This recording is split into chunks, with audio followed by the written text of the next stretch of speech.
Le dernier quart d'heure de Smart Bourse, chaque soir c'est le quart d'heure thématique. Le thème ce soir c'est celui de la renaissance du marché japonais et nous en parlons ce soir avec Joachim Jean, spécialiste des marchés asiatiques et directeur de la gestion action de Mansartis. Bonsoir Joachim. Bonsoir. Merci d'être là à nouveau. Un an après, ou quasiment, vous avez été le premier à venir nous alerter et m'alerter sur effectivement ce regain d'intérêt pour le marché japonais de la part des investisseurs internationaux qui, j'allais dire, n'avaient plus un bureau ou un pied sur le marché japonais peut-être depuis des années maintenant. Un an après, quel constat est-ce que vous dressez après ce call, Joachim? Ça se confirme, le regain d'intérêt des investisseurs mondiaux pour le Japon se confirme. Oui, tout à fait. Alors, le bilan est extrêmement bon en un an. Je vous dépeins rapidement l'environnement. Première hausse des taux en 17 ans au niveau du Japon. Au niveau de l'économie, sortie de la déflation, hausse des salaires. Donc, enfin, une boucle prix-salaire qui se matérialise.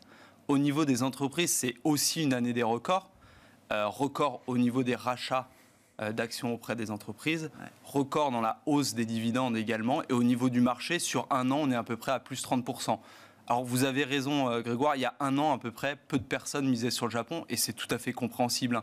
Quand on voit les dernières décennies au niveau du Japon, ça n'a pas été extraordinaire. Maintenant, on voit quoi? On voit aussi une devise qui s'affaiblit et un nouvel Eldorado pour tous les chasseurs d'opportunités à tous les niveaux, en fait. Alors, on va décrire ces opportunités, mais comment vous traitez effectivement le sujet de la devise? Vous disiez plus 30%, c'est en devise locale, bien sûr, la performance du marché japonais. Quelle est la limite du yen faible? On pensait que c'était 150 $-yen. On a vu que finalement les autorités sont intervenues à un moment sur ce niveau-là et puis on laissé filer 155 et en fait on s'est aperçu que le seuil était à 160. C'est quoi le yen faible? Alors, je vais prendre le même raisonnement que la BOJ là-dessus, parce que c'est vrai que c'est assez compliqué. On voit que tout le monde s'est un peu trompé sur les niveaux du yen. La BOJ, elle nous dit quoi? Elle nous dit, nous, on ne regarde pas des seuils, on regarde des mouvements. C'est-à-dire qu'il y a des seuils psychologiques, bien sûr, 150, 160. On pensait qu'elle allait intervenir à 150 cette année. Finalement, elle a laissé courir le yen. En fait, ce qu'elle nous dit et ce qu'elle veut éviter, c'est les mouvements forts, rapides sur le yen. Mais aujourd'hui, ce qu'elle nous dit, sur ces niveaux-là, s'il n'y a pas de mouvement fort de dépréciation, elle est tout à fait à l'aise pour garder ces niveaux-là. Et je suis tout à fait d'accord avec eux. En fait, au niveau des investissements pour des investisseurs européens ou américains, la dépréciation au niveau du yen, elle se fait dans des phases en fait baissières de yen. Maintenant, si le yen reste à ces niveaux-là, à ces niveaux faibles, il y a énormément d'opportunités qui émergent tout en gardant du coup un niveau de change constant. Ouais.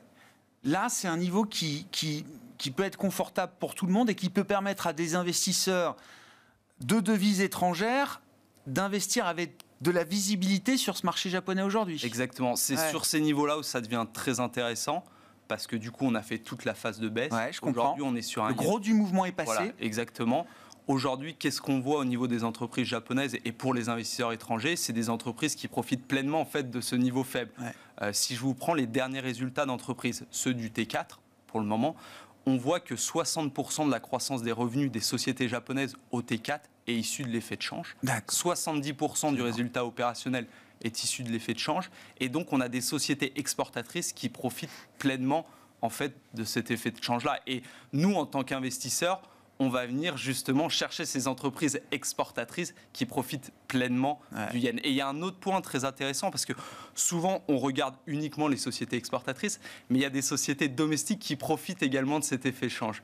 Regardez, toutes les sociétés qui profitent de la dépense du tourisme au Japon. C'est extraordinaire. Quand on regarde les résultats des LVMH au dernier trimestre, plus 34% au Japon, plus 3% au niveau du groupe. Donc on voit énormément de touristes qui viennent au Japon dépenser et il y a des sociétés qui profitent pleinement en fait de ces dépenses-là. Très intéressant. Ça, c'est le premier niveau d'opportunité, jouer le yen faible à travers les exportatrices ou les entreprises qui vont profiter du tourisme vers le Japon.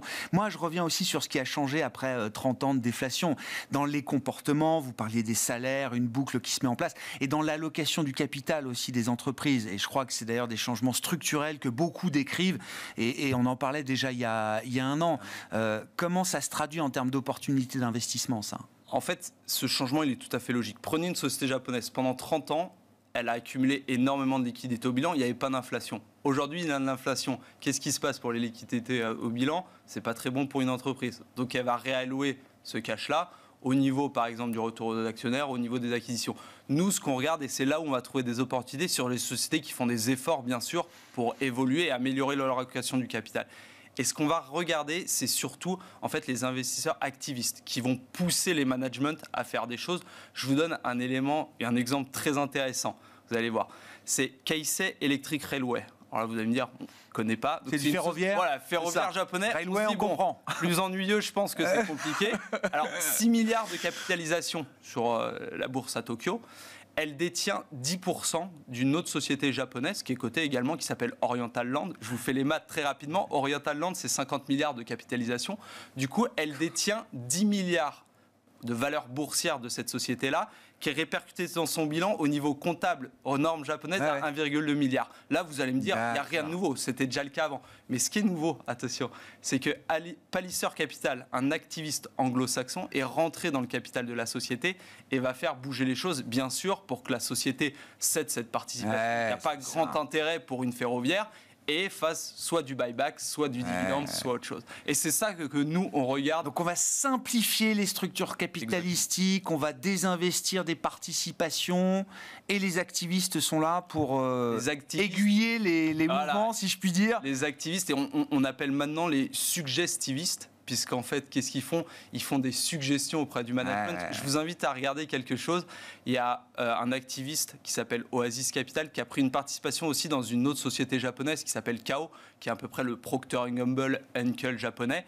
Je vous invite à aller voir le site internet qu'ils ont créé justement pour apporter des solutions à cette entreprise-là. Ça s'appelle A Better Kao. Ils ont une présentation de 100 pages de qualité mais incroyable, justement pour apporter des solutions au management et pour faire avancer les choses, puisqu'on avait un management en fait attentiste qui faisait rien depuis des années. Impressionnant. Bon, et puis les grands noms sont revenus. Alors Warren Buffett, évidemment, je crois qu'il a toujours été un peu là-bas, mais il a renforcé ses positions dans les trading houses. On a vu Elliott en début de semaine, gros fonds de management activiste là aussi, qui a pris une participation d'ailleurs aussi dans Sumitomo. Enfin, je crois que c'est ce qui a été rapporté par la presse. Et puis il y a le sujet de la tech également, Joachim. Alors, sans remonter 34 ans en arrière au Walkman Sony, mais la tech a toujours été quand même très présente dans l'écosystème japonais.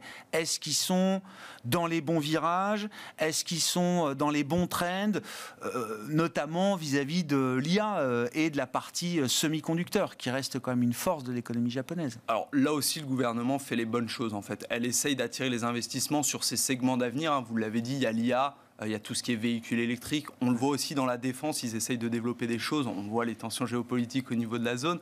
Et c'est tout à son honneur, puisqu'en fait, ce que cherche à faire le gouvernement japonais, c'est de retrouver la gloire d'antan. Dans les années 80, 50% des semi-conducteurs étaient produits au Japon. Aujourd'hui, c'est plus que 10%. C'est pour ça qu'elle cherche à attirer massivement les investissements. Mais c'est une situation, en fait, win-win.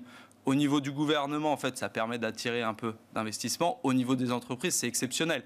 Elles vont bénéficier de subventions énormes auprès du gouvernement, d'un yen faible, et qui plus est, elles vont se rapprocher en fait du client final. On l'a vu au niveau du Covid, on a eu une rupture quand même assez importante au niveau de l'approvisionnement, au niveau des semi-conducteurs.